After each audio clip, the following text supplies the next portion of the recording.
As-salamu Alaykum. Hello kids, how are you today? Are you ready for the next story? Insha'Allah, I am going to tell you the story of Prophet Zakariya alayhi salam today. Are you ready, children? Now listen carefully. A long time had passed since the death of Prophet Uzair alayhi salam, and the children of Israel reverted to their characteristics of stirring mischief amongst each other. They claimed Allah was stingy and that Allah withheld from them. These claims are the direct opposite of Allah's generosity. Bani Israel considered themselves to be the chosen people of Allah above other races, in direct contradiction of the teachings of racial equality in Islam.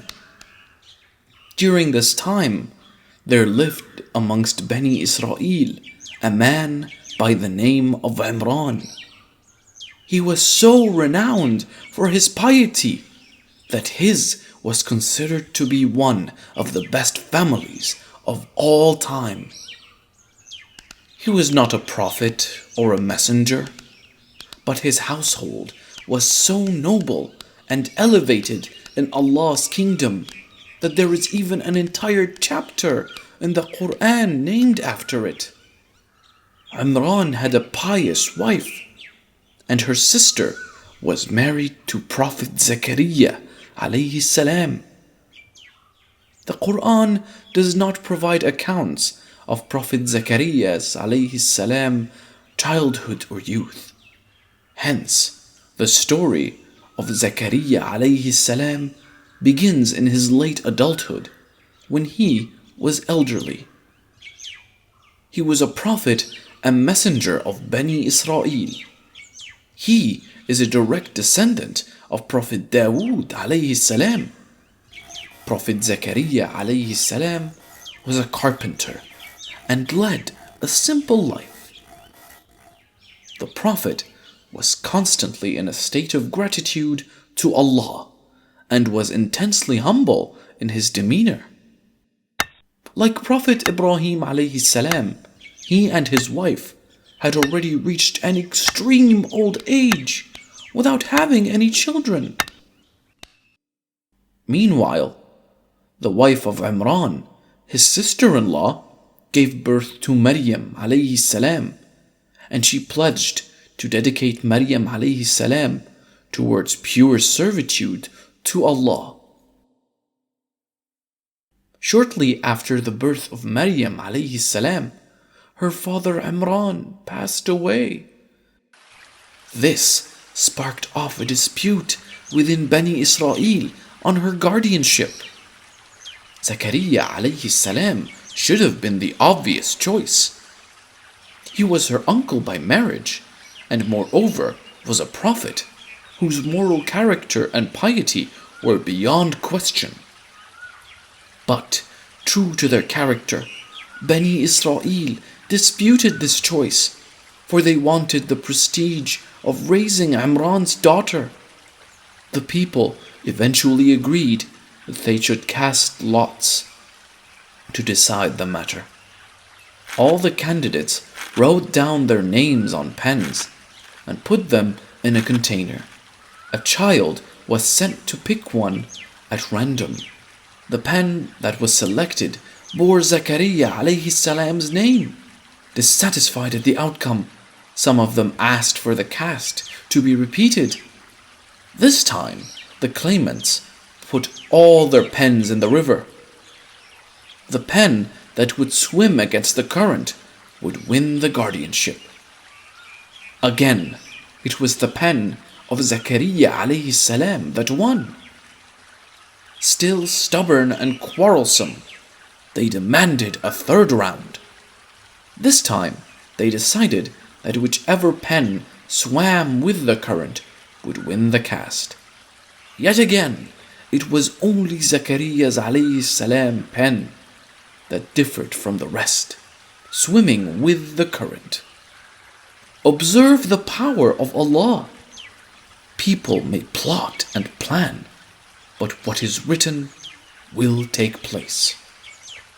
Thus, Bani Israel had no choice but to acknowledge that Zakariya alayhi salam was entitled to assume the guardianship of Maryam alayhi salam. Maryam alayhi salam grew up as a righteous woman. From her childhood, she was in a state of prayer, positioned in seclusion away from the people in an enclosure within Bayt al-Maqdis, specially built for her. There were some strange things going on. Every time the Prophet, as her guardian, checked on her, always found her surrounded by an abundance of food. This was not food that he brought for her. So how did it find its way into her private sanctuary? More strangely, the fruits did not belong to the climate as well. He asked her where it was from, and she replied that it was from Allah. Witnessing these miracles repeatedly only reaffirmed the Prophet's faith in Allah. Like his ancestor Ibrahim alayhi salam, he had always yearned for a child to continue the legacy of prophethood, but his wife was unable to bear children. He did not want children to inherit his wealth, but rather a son who would continue spreading the message and knowledge of Islam. Encouraged by the miracles he had witnessed, he prayed with utmost conviction to Allah. Before long, Allah responded to his prayer. One day, when the Prophet was in prayer, the angels arrived bearing the good news in his prayer chamber. They told him that his wife's barrenness had been cured, and they were to have a son who would also become a prophet. "You must name your son Yahya," said the angels. Moreover, the son had the honor of being named by Allah Himself, with a name that had never existed in mankind's history.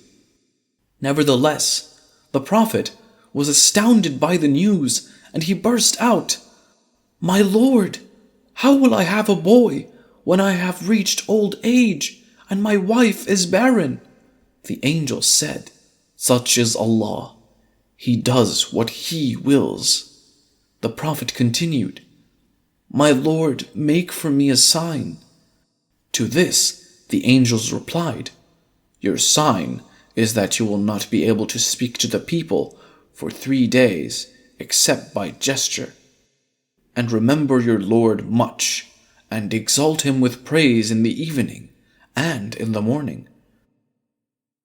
True to Allah's promise, his wife soon delivered a son, and he was named Yahya alayhi salam. His son Yahya alayhi salam grew up and became a prophet as well. I shall tell you the story of Yahya alayhi salam in the next episode. But to summarize it, Yahya alayhi salam was brutally murdered. Imagine the heartbreak that Zakariya alayhi salam must have felt. Yahya alayhi salam was the ideal son, for not only was he an exceptionally devoted servant to Allah, but he was also kind and generous to his parents. When Yahya alayhi salam was murdered, there was crisis among Bani Israel. According to reports, emboldened by the murder of Yahya alayhi salam, Bani Israel decided to turn against his father too. A mob, bent on hatred and destruction, set out to kill Zakariya alayhi salam. Such was their arrogance and disbelief that they were willing to murder their own prophets. The old prophet managed to flee. With Allah's will, a tree opened its trunk and allowed the prophet to hide inside and then wrapped him up. However, the shaitan pulled a fragment of the prophet's clothes through the crack. thus exposing him. According to some reports, the pursuers initially wanted to set the tree on fire, but then decided instead to saw the tree in half along with the Prophet in it. This was how his life abruptly ended, by the evil hands of the very people he was trying to guide. Did you like the story, kids? If you liked it, then please hit the like button. Don't forget to subscribe and click that notification icon to keep updated on all our videos. Insha'Allah, I will tell you the story of Prophet Yahya alayhi salam in the next episode. That's all for today. Goodbye.